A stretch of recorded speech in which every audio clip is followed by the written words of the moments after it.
Hello, everybody, and thanks for joining us for this special live session. I'm Itzik Amiel, and we're here with a weekly Switch series, Switch It On, where we share ideas, insights, and inspiration, helping you as a professional to switch relationships to revenue, referrals, and reputation, and standing out. And you're invited, so if you're watching now, it is live, and you're very welcome to join me and ask your question and learn more about the subject of today.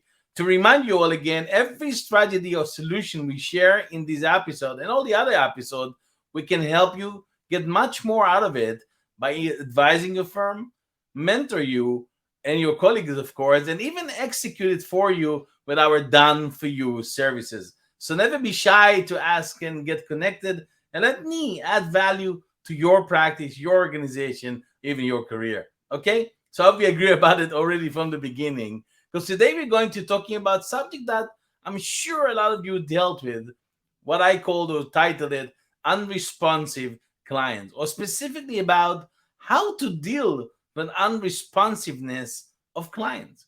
And I'm sure again this subject dear for a lot of you, and you were dealing with it almost on a daily basis, and you want to get an answer. Again, thank you for all of you joining it. Put your name on the chat. Let me know who you are, where you're dialing from, so we know you are here with us. So please feel free to put your name in the chat where you're dialing from, so I know you are with us and everybody else will be. And again, if you have questions from the beginning, you can always ask it again in the comments under the video, and I'll be happy to watch it and answer it and give you at least what I think about it. Okay? Now, I think it's inevitable at some point your client will give you this silence treatment. See, they probably don't mean to annoy you or make you angry. It just happens. And getting over the communication issue is important for your relationship with your clients. So here are some quotes from experiences of other lawyers I mentor. That's what they said to me, and I want to see them because you probably could identify your situation there as well. Like one of them said, I had 3 or 4 good discussions with the prospective clients about doing some work with his company, and now he has not returned my phone calls or emails. Familiar to some of you? Or another quote, they have our proposal, but I haven't heard the thing back from them. I called, they left several messages, but got no response. I'm sure a lot of you have been in that situation. And I must admit that in the last few years, the unresponsiveness seems to have run into an epidemic. Why is this happening? And how should you react? That's actually the question I want to ask today. What it might be, frustrating when you cannot get an answer from your client, it's usually not the results of ill will or without a reason. There is a good chance your client is too busy with their day-to-day activities, leaving them with only a small window to take calls and answer emails. And I think the empathetic approach to your client relationship rather than an angry one will be better for both you and your client in the long run. So all of you are with me, and again, welcome to those of you joining me right now. Thank you for joining me, and I want to help you find the right strategies to deal with your client unresponsiveness in this session. So let us first share the main reason why they are not responsive. But before that, before I share it with you again, I want to welcome all of you, the David and Anna and Alexandra and Anesksia and Bordeaux and Ramyan and Juf and Mardas and Hassan and Moshe and David and Caroline and Cho and Bandeli and John. And thank you very much for all of you. I can see your name coming in. If you're there, if you want to put your name in the chat, let us know who you are again.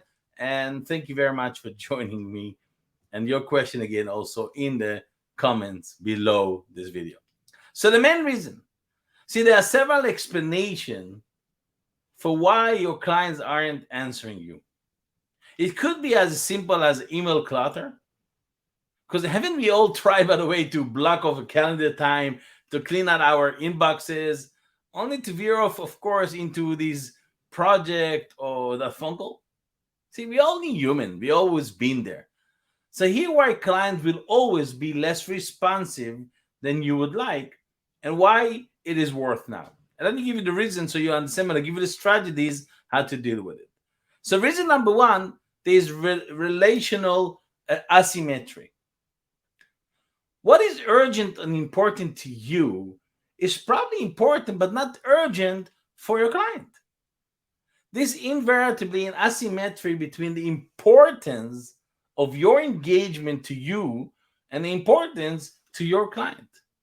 See, while the project or service you're supposed to render to your client may occupy 20, 30, maybe even 50% of your time and your attention, but for your clients, it might only account for maybe 5% of their daily life.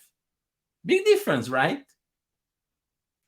The second possible reason why unresponsiveness is number two, clients are preoccupied with urgent short term issues. Your client may be preoccupied with urgent short term issues, especially if she or he works for a large organization, for example. So they cannot reply to you fast enough. So, good reason, right? Reason number three, there's more uncertainty. In many corporations, many companies, the process of pitching and offering your services changed. A variety of things are slowing down your client's ability to respond. Maybe approval must be made at a higher level, or corporate budget are more strict, or procurement is now involved more frequently, or an executive maybe are feeling less secure about the ability to make decision and stick to them. Consider they will be, second guessed. Your client could also be waiting on another person or a team member to give their input before they get back to you. So they just don't have anything new to report to you. That's why they're not responsive. They could be putting out other fires they perceive as more important, more urgent to them, or they could simply be stalling because they are suffering from a bit of lack of decision. And worst case scenario, they have bad news to deliver and putting it off. But don't jump to conclusion, my friend. Most likely, the lack of communication stems from the fact that they are juggling a lot of ones and are strapped for time. The question is this actually: how do you move forward without feeling like you're constantly nagging them, pushing them, right? And this is the next part of this episode: how-to strategies, how to deal with unresponsiveness. But before I go deeper to share again, I want to welcome those of you joining me right now. We are live, and I'm talking about how to deal with unresponsiveness of client. And I hope it's a very important subject to a lot of you, including myself. And again, I'm happy and thank you very much for joining me. Those who are celebrating Rosh Hashanah, happy Rosh Hashanah and Gmar Chatimat Tova to all of you. And I'm happy you took the time in this period also to listen to that and maybe learn something interesting for your practice. So let's now share the how-to strategies. It's not easy to keep client engaged when they are seemingly turning you out. But these simple strategies I'm going to share with you can help you stay in touch without hurting the relationship with your clients. Okay? So strategy number one, emphasize the important deadlines. If you assume your clients are going to miss any deadlines right out of the gate, you are already planning ahead. So tell them up front which deadlines are essential and be firm about which will affect the success or timing of the project. And if they're going to forget something, it might as well be one of the less important sometimes. Okay. Strategy number two, be clear on consequences. Don't be afraid to put things in a concrete terms. You can say like, if you don't get X, we cannot make Y happen. Can you say that? For sure. This would really light a fire in many clients right away because they don't want to risk failure of their project. Now remember, if you're not clear about what you need from your client, you'll end up taking the blame for missed deadlines yourself. So be careful of that. You better be clear up front. Next strategy, ready for that? Number three, set a structure for clear communication. Agree on the turnaround times and communication methods right away with your client. and check which is the preferred method of communication with your client, your specific client. Is it by emails, maybe by phone calls, or maybe even face-to-face meeting? That's more your client style. Check it out by asking them, checking them in the beginning, so you know your clear communication method. And don't assume that what works for you will work for them. If they have days they know they are more hectic and they know that they will be unavailable, make note of those. Make sure that you have it in your details. Okay? Ready for the next strategy? Again, if you have a question, put it in the chat. Let me know. I'll answer it right away. Otherwise, I'll continue with sharing you the strategies. Number 4 is schedule a follow-up. It's kind of like getting a second date with someone you like. If you like someone, you shouldn't hesitate to ask him or her out again, right? That's in dating. So go after your client in a similar way. If you leave the schedule open-ended, you just created another step you have to take to set it up later. And more message, by the way, for which you really have to wait for responses. So always try to get a commitment to a next step. So, for example, if you submit a proposal, make an appointment to discuss it when you give it to your client. So you already have it in advance. And don't be afraid to say to a client, I've addressed this problem successfully for a number of other clients. Would it be helpful if I put together an outline of an approach that I think would work for you?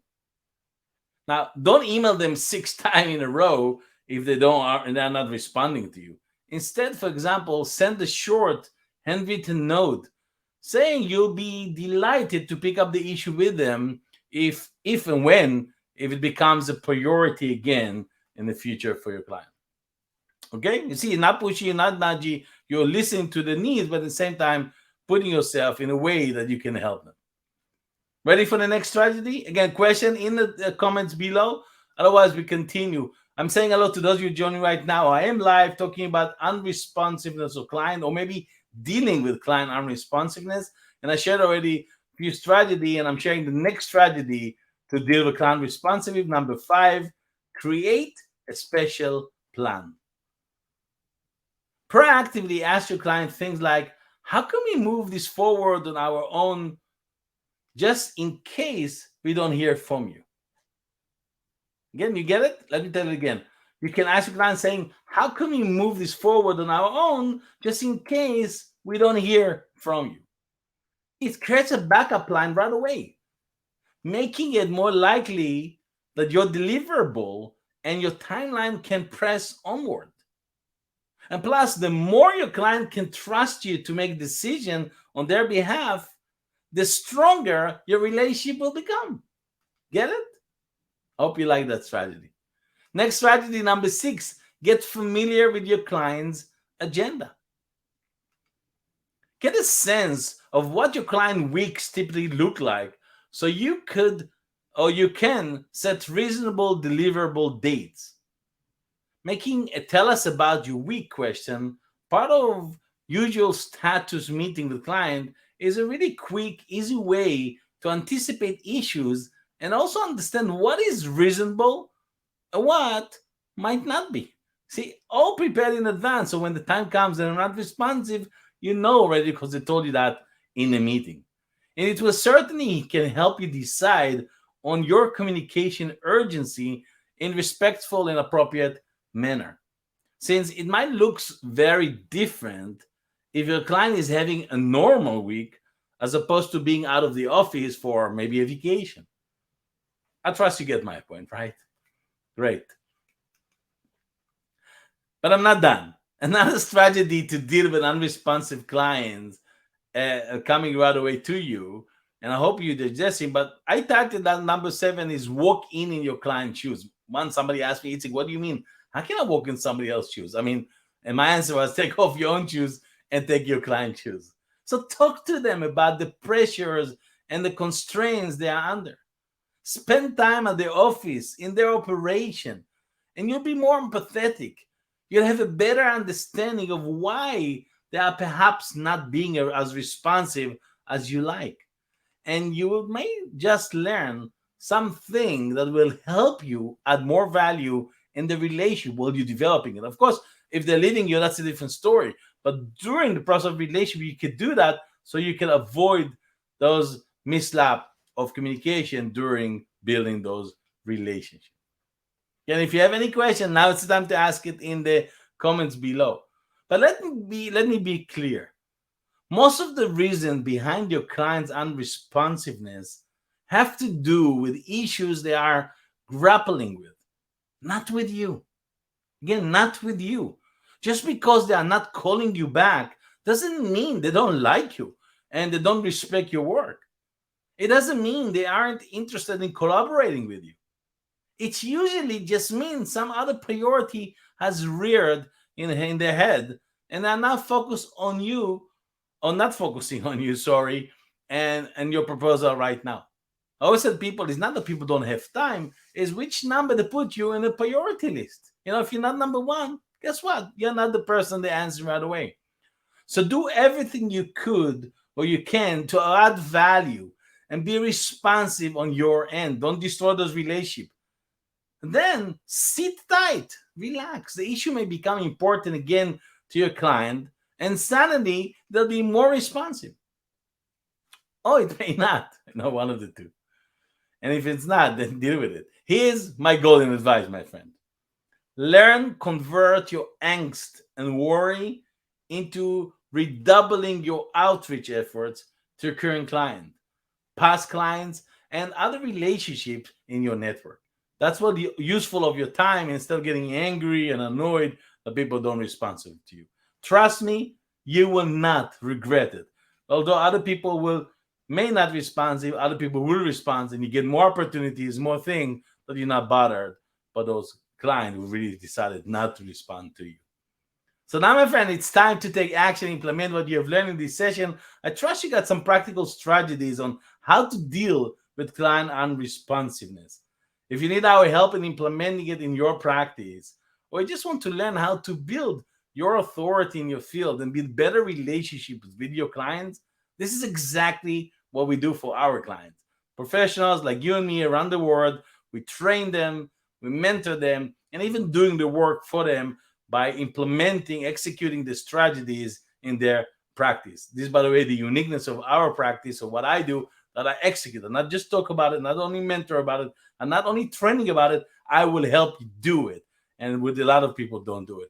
Send an email or private message to me to see how can I help. And next week, we have another top expert to discuss another practical strategy, my dear friends. And I hope you'll join us. I hope you'll have time to be with us, to grow your practice and build better relationship, reputation, and referrals. And if you want to make sure you never miss one of my weekly Switch On interview series, follow me on LinkedIn or go to the Switch Hub website. You can sign up, get my business development strategies and tips. Check and register to one of my own new online courses and live workshop, and you definitely will enjoy them. Or join the Switch membership community where we have people around the world, professional again, to learn more how to grow your practice and brand. You get every single week in the last 8 years that we have the community, we have new strategies, new way of implementing them. And again, you're very welcome to send me a private message or an email to ask any question and see how can I be of value to you and your practice. For now, I want to thank each one of you for joining us. Thank you very, very much for being here. See everyone next Tuesday, 6 p.m. Central European Time, 12 p.m. Eastern Time, 9 a.m. Pacific Time. And remember, switch on and learn to deal with empathy with your clients' unresponsiveness. Bye for now, everybody, and thanks for joining me today.